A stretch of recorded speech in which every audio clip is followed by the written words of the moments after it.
اچھا اب دیکھیں فلاں فلاں کی تعبیر سے گھبرائیے گا نہیں، یہ ائمہ کی تعبیر نہیں ہے تو قرآن کی تعبیر ہے۔ آیت میں نے پہلے پیش کی تھی، قیامت کا منظر ہوگا، ظالم ہاتھوں کو چبا رہا ہوگا، یوم یعض الظالم علی یدیہ یقول یا لیتنی اتخذت مع الرسول سبیلا، کہ ظالم ہاتھوں کو چبا رہا ہوگا، کہہ رہا ہوگا اے کاش، کہہ رہا ہوگا اے کاش میں نے اللہ کے رسول کے ساتھ راستے کو اختیار کیا ہوتا۔ اگلا جملہ کیا تھا؟ وَيَا لیتنی لم اتخذ فلانا خلیلا، اور کاش فلانے کو،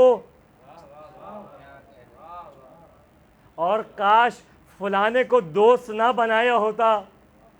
یعنی اب دو ہی، توجہ کیجئے گا، اب دو ہی راہیں ہیں، اب دو ہی طریقے ہیں، یا تو رسول کی راہ کو اختیار کر لو یا فلانے کو دوست بنا لو۔ فلانے کو دوست بنایا تو آخرت میں ہاتھوں کو چبا رہے ہوگے اور کہہ رہے ہوگے یقول یا لیتنی اتخذت مع الرسول سبیلا، اے پالنے والے کاش دنیا میں رسول کی راہ کو اختیار کیا ہوتا۔